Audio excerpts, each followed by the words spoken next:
fun. Streamlabs had a little miscommunication and just decided that it wanted to die.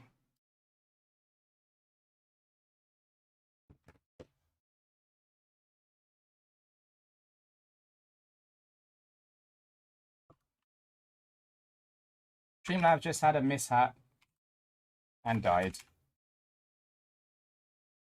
Back on for 30 minutes talking about speech. And then Control V.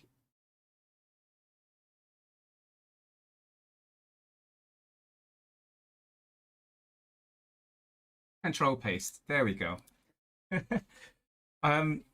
Yeah, so the one thing I always say is that the way that you talk and the way that you present yourself is going to be really, really important to pretty much every streamer. Yes, please.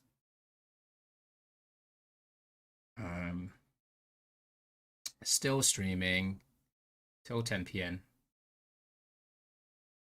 So yeah, those little pauses aren't a bad thing in your streams. If you have, I don't know,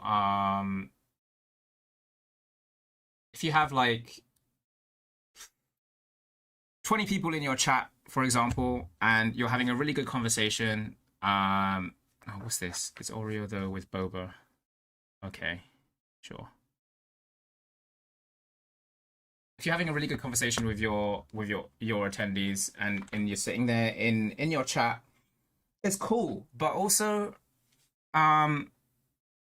there will be points in your streams where you have nobody, and that's the important thing: is how are you going to handle that stream? How are you going to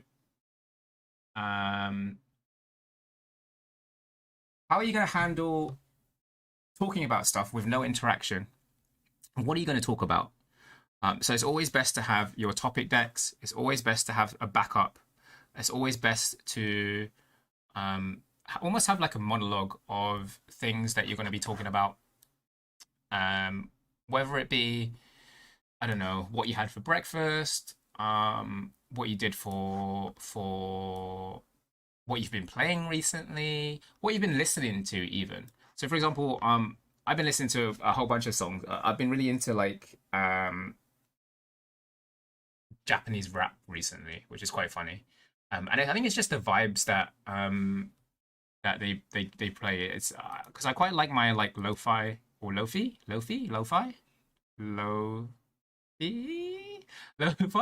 I kind of like that stuff. I find it really exciting and just chill. Like, you know, those kind of games where it's like, oh hey,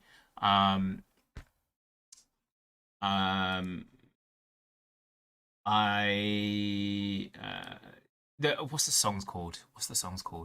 Oh, I really want to listen to those songs are like, oh, what's it? Songs you want to study with, or songs you want to chill to, or songs you want to like sleep to. Those kind of calming songs are kind of, they're cool, right? They're stuff. That's the stuff that I like to listen to every now and then. So I'm gonna like really enjoy that.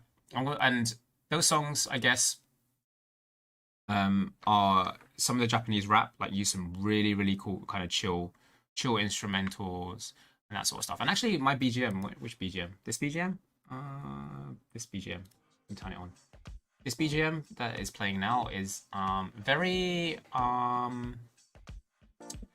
it's very based on that sort of thing. So I don't know if anyone listens to like Nas. What's that song?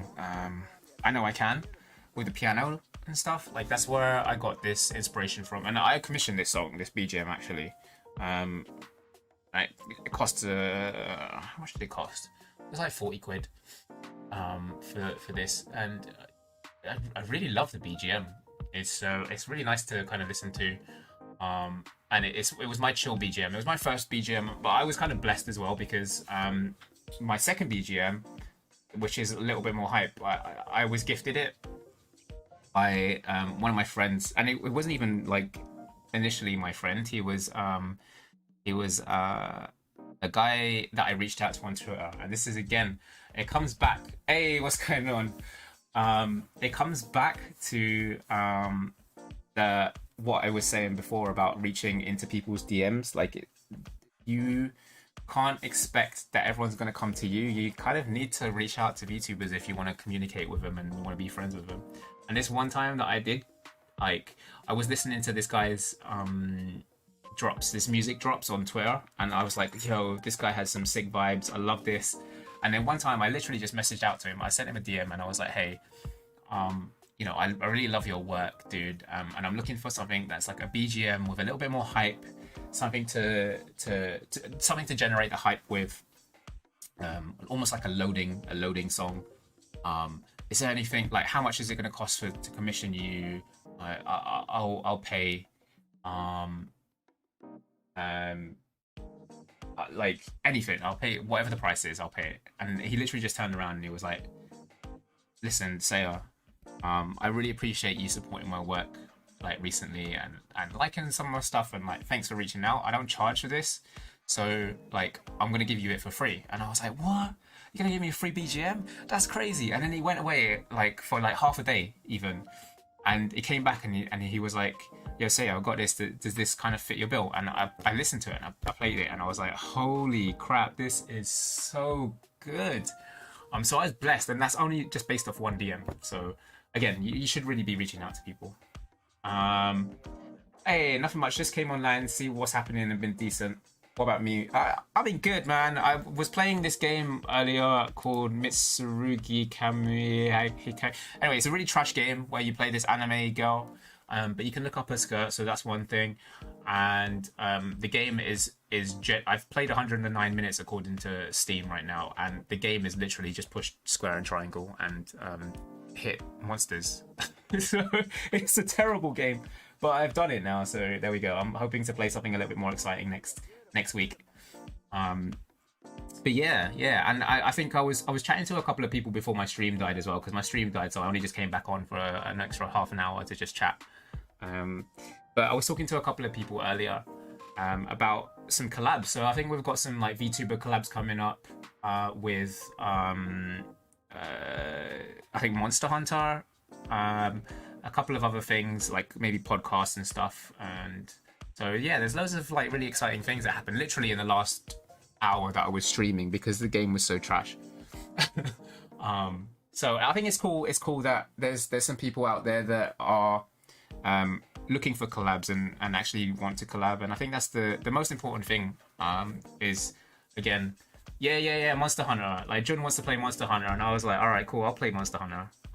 Because it's been a while, and I literally just. I've got like a fresh account on the PC, so I've always played it on the PlayStation. So now that I've got it on PC, I kind of want to start again. So John was like, "Yeah, let's get on." Raina's like, "Yeah, let's go on." So here we go. We might have some big butt team with Monster Hunter. So that's coming up as well. Yeah, like I say, in the last hour, it's been a bad one where everyone has basically just been like, "Hey, let's collab." Say, let's do some stuff, and I think that's really cool. And I think that's the nicest thing about the community, the VTuber community in a whole, is that there's a lot. Actually, that's a lie. That is 100% a lie, because not every VTuber is like that. It's actually minimal where people are genuinely like, let's collab and let's follow through with it. But it's nice to find the people that are genuine about that sort of thing. So yeah, it's good. The VTuber community is really nice.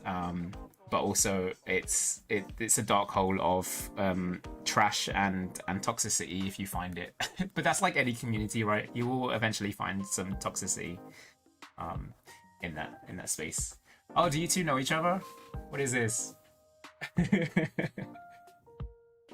Do you guys come from in one word, being a VTuber is hit or miss? Yeah, you're right. It is a bit hit or miss.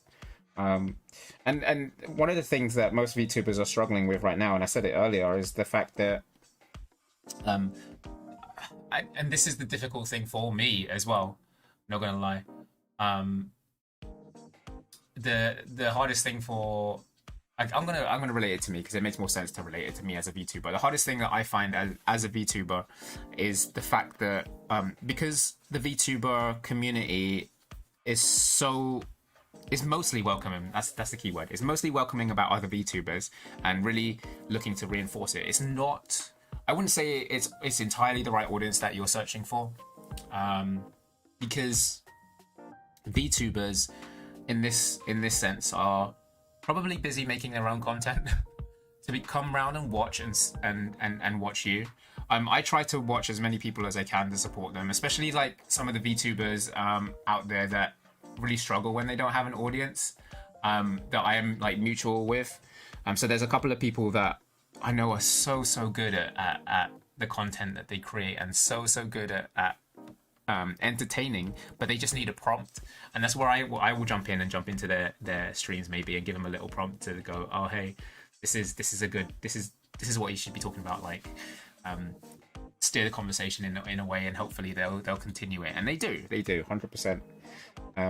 But for the most part, it's really difficult again, because if you're a VTuber and you're a popular VTuber, and by popular I'm saying like over 1,000 like, or even a couple hundred followers on Twitch, if your chances are you're popular enough to not get a lot of time to be able to support all the VTubers that you are supporting.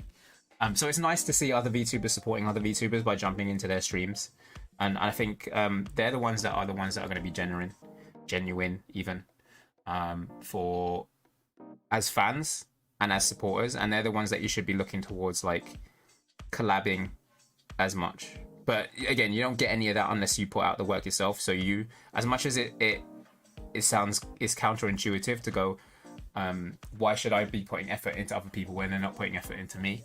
Like you kind of, it needs to be a bit of both. Like people will reciprocate that effort, and a lot of the VTuber community is quite shy anyway, I'd say. So reach out first, and then everybody wants. Trust the amount of tweets I've seen on my timeline that are like, "Hey, I want new friends," and it's like, this is the key thing about these kind of tweets. The way that I read it anyway is, you have a VTuber saying, "I want new friends," but they're not doing anything about it because they're too shy.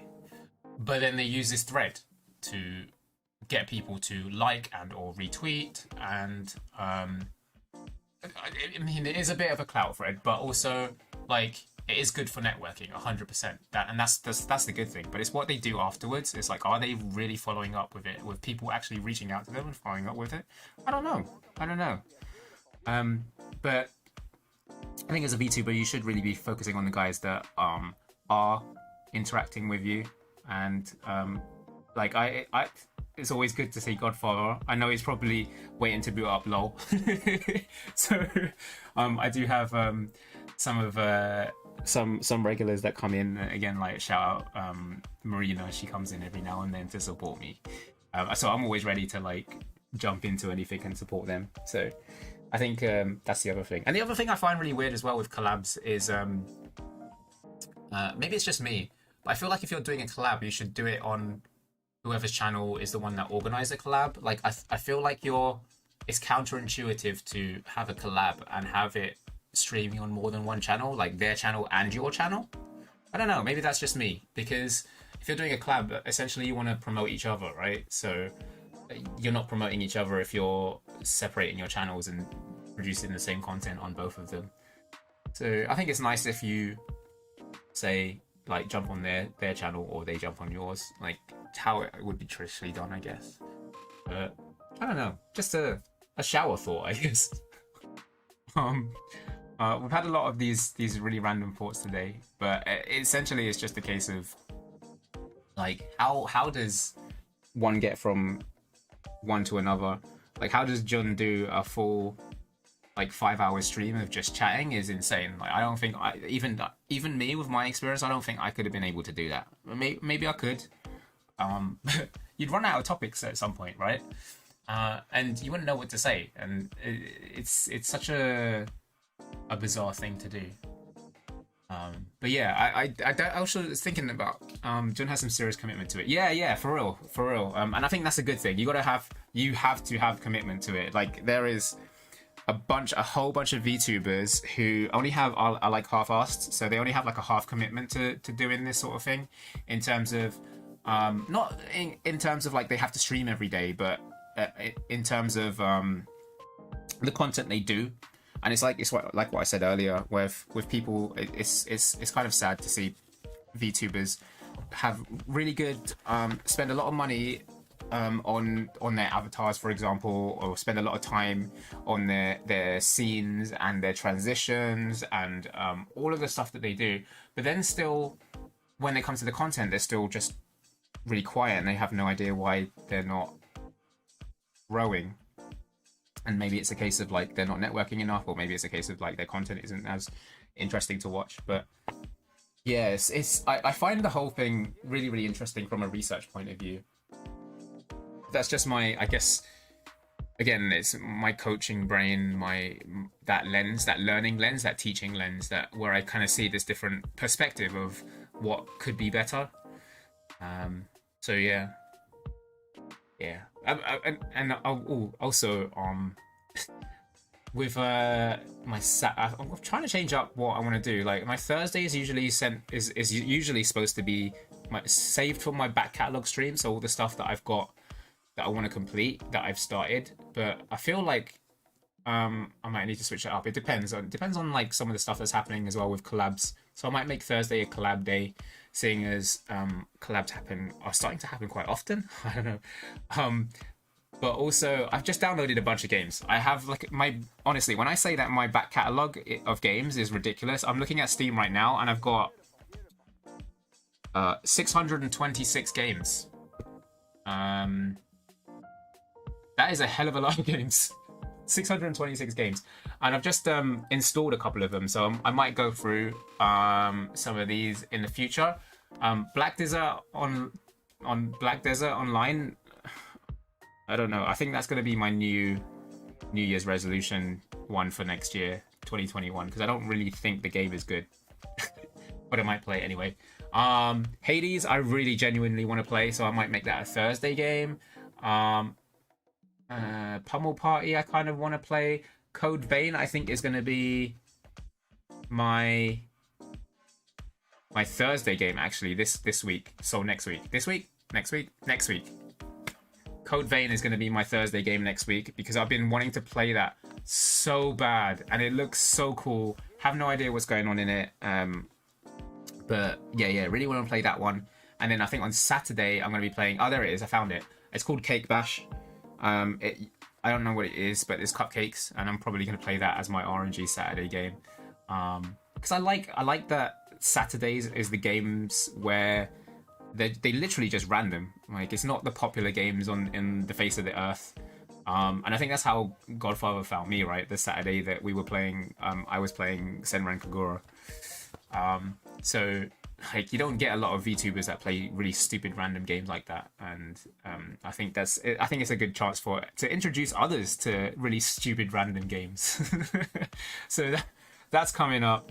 I also downloaded Muse Dash, which everyone's been playing. I do love rhythm games, but I'm not sure how I feel about it. Like, I haven't opened it up yet, and I suck mostly with like PC rhythm games because the keyboard. I don't know. There's something about the keyboard that makes it really hard to push in time. Yeah, everyone's playing Muse Dash. I think who did I watch play it? Gura. I was watching Gura play it, right? And I was like, holy crap, this girl, she's amazing at this game. But yeah, there's something about pushing the keyboard keys that I find it's a lot harder to do, because I have like the Hatsune Miku games, right? What's it called? The Vocaloid games. I can't remember what they're called now. It's ruin my life. Anyway, I have those, and I love those games. Project Viva. Yes, got it.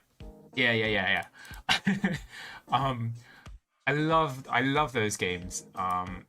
And like huge fans of those kind of like rhythm games and Project Diva especially. But I'm not that great at them. Most rhythm games I'm not good at. The only good rhythm game I would say I am genuinely good at is Beat Saber, but that one's a hard one to stream, because not because like setting it up is hard.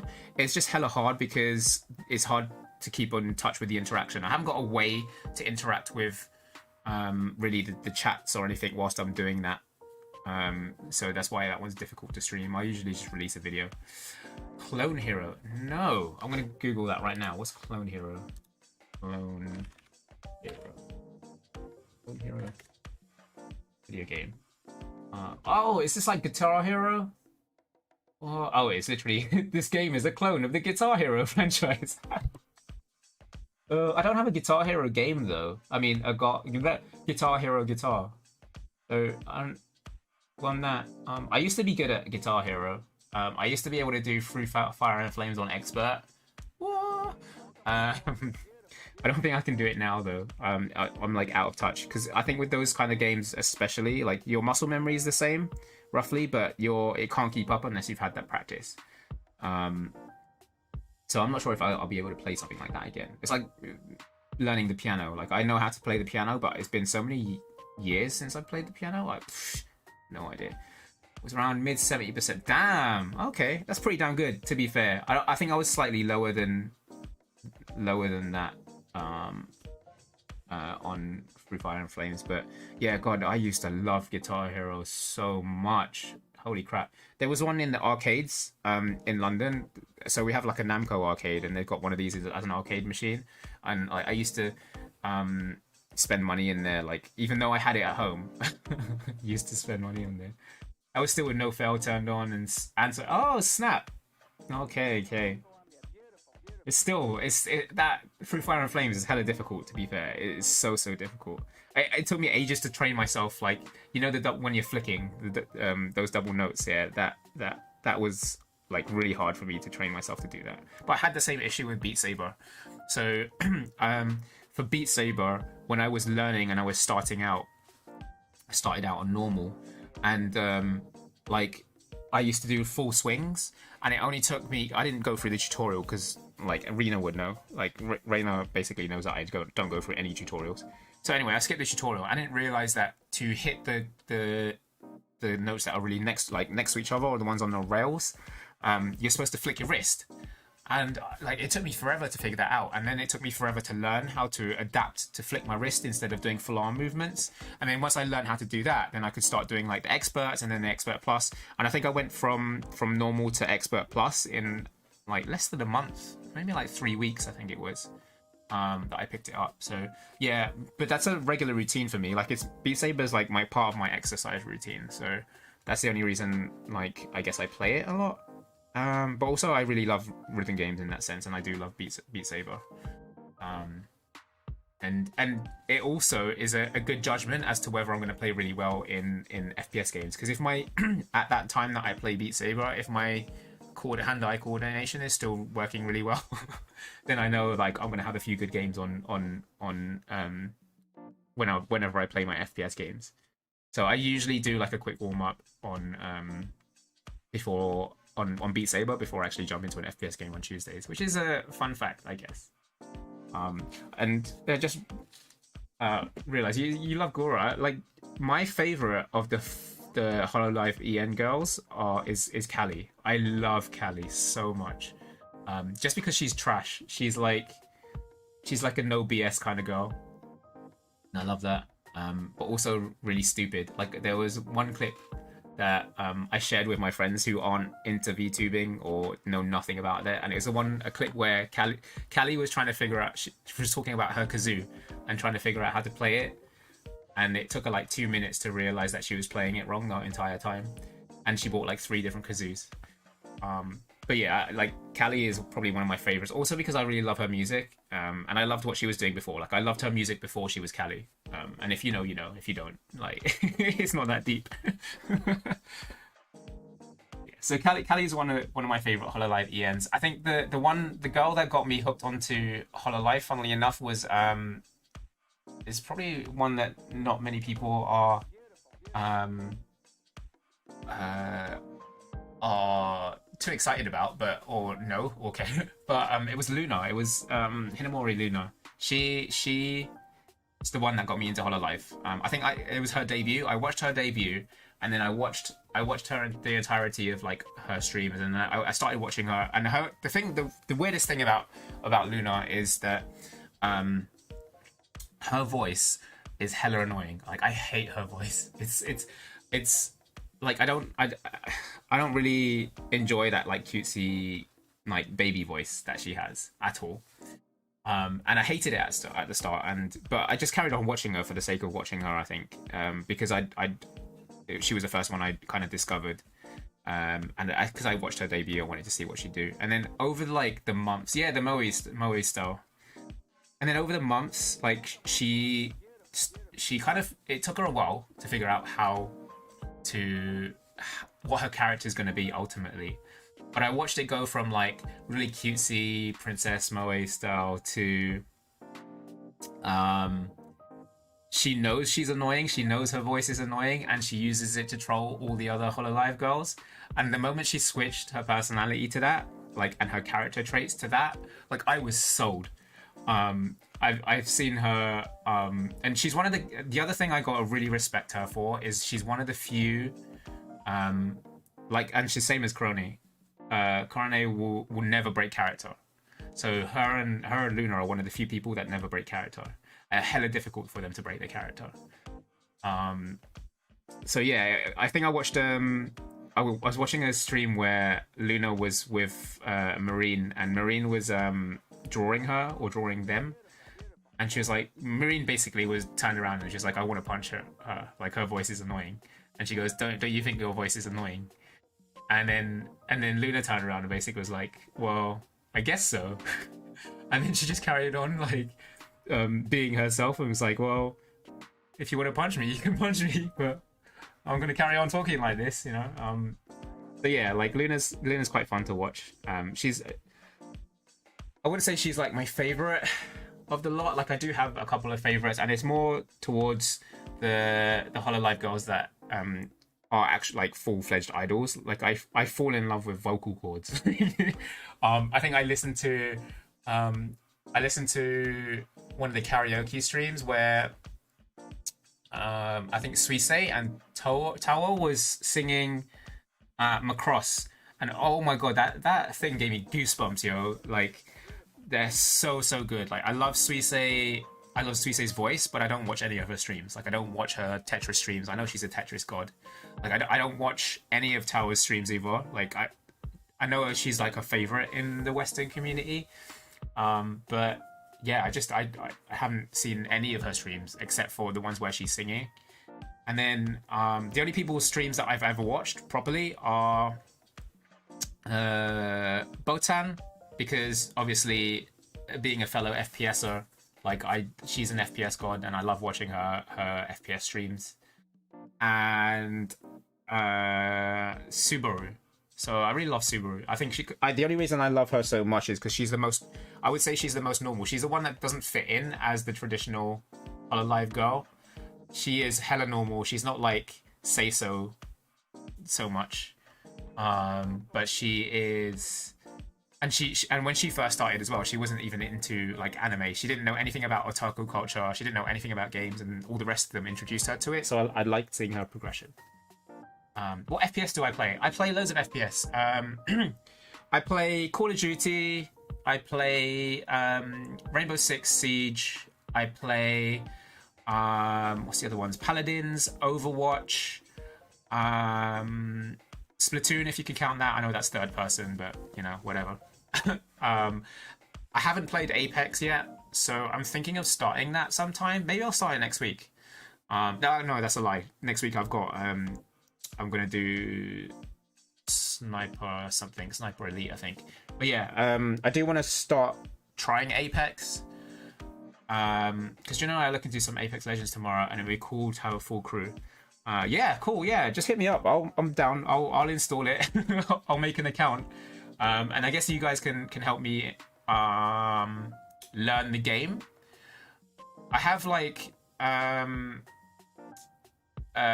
mechanical skill in terms of aiming, but obviously I don't know how the game works really as a battle royale.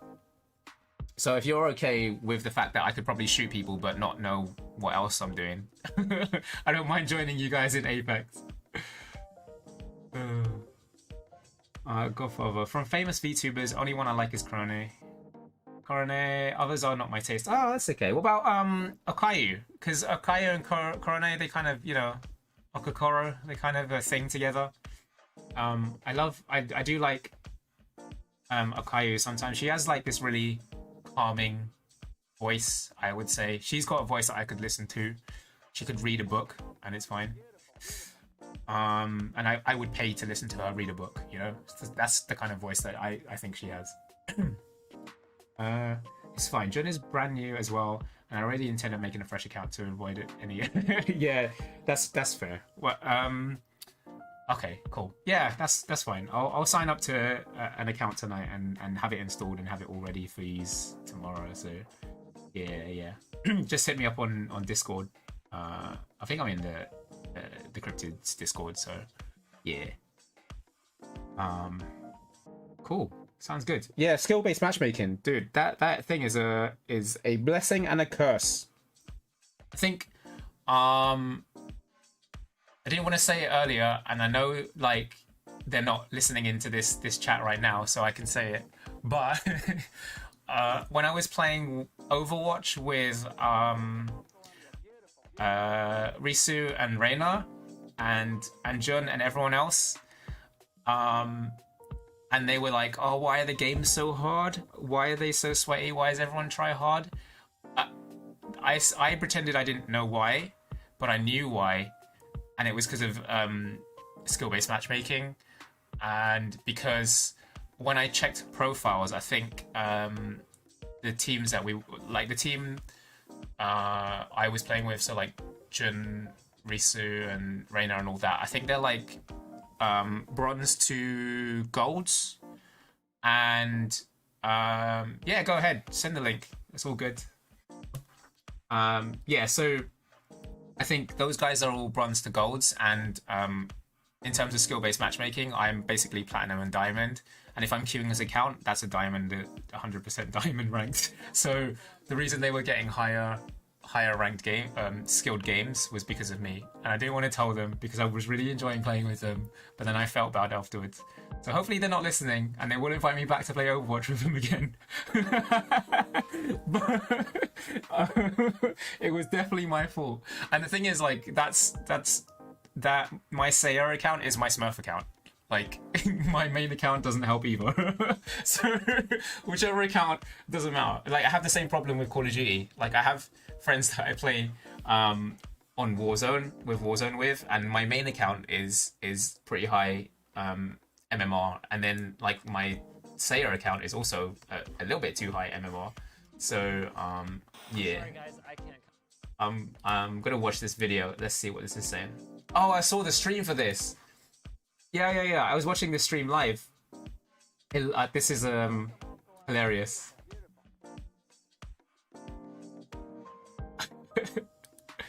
Yeah. I watched it live. It was cool because it happened during the day, and I watched it. It was so bad. I was watching it whilst I was working, but I do this with all the Hololive girls, like because they stream at really freaking weird times. Well, it's Japan time, isn't it? But yeah, so I get to watch them during the day whilst I'm working, and that whole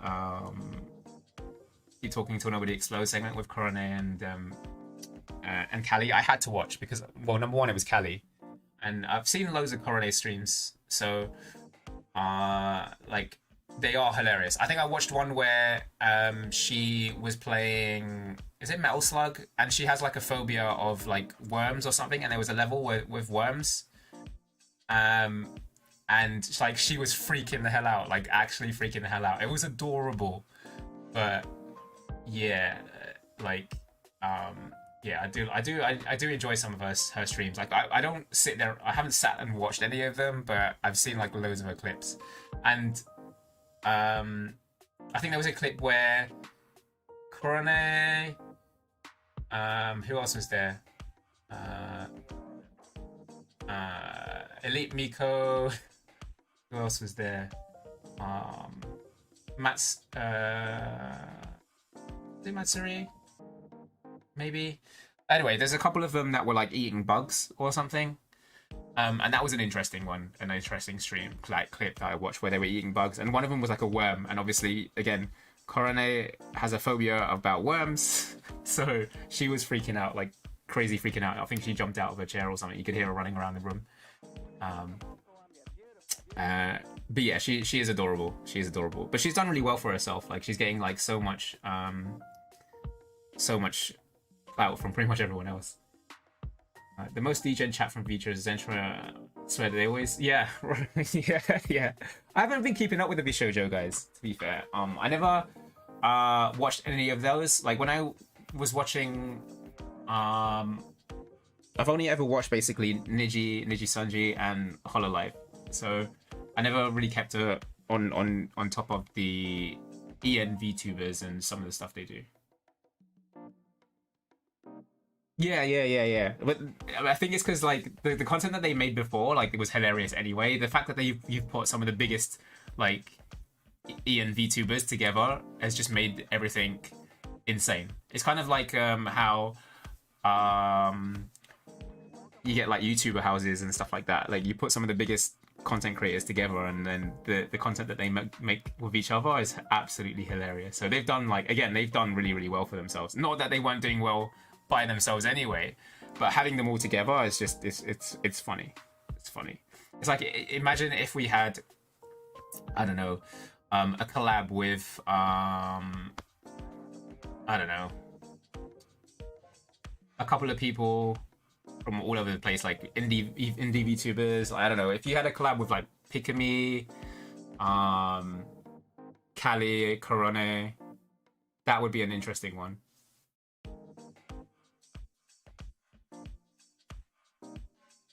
But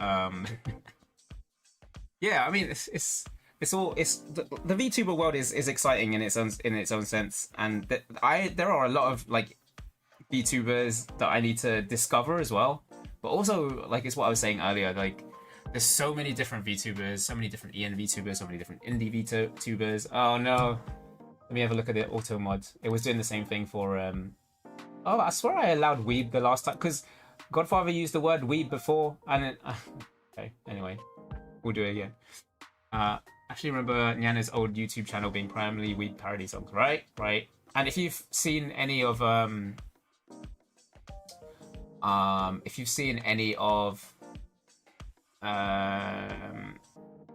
maybe Gora's old stuff, and this is like pre-Gora time, like she did a very similar thing as well. Like Gora was hilarious before she became Gora.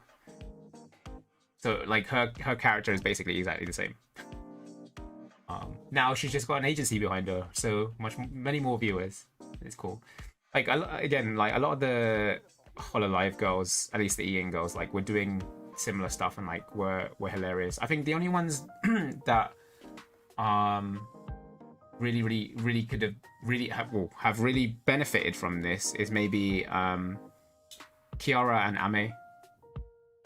So Amelia and Kiara are probably the only ones I would say that have like really benefited, like even more so than before. Whereas like all the others were pretty I would say were pretty big-ish prior to Hololive anyway. So yeah. Alright. So I am gonna call it a night there at the stream. Usually my streams finish at 10 PM, so I usually go for 2 hours. But it was a good chat, guys. It was nice to sit around and chat. Magikarp, I will catch you tomorrow for Apex, or probably even message you later. I don't know. We'll see. We'll sort out Apex because I need to download that stuff and create an account and all that rubbish. Because you know Apex is going to be an interesting one. And yeah. Godfather, again, thank you for tuning in. I got you. And I will see you all soon.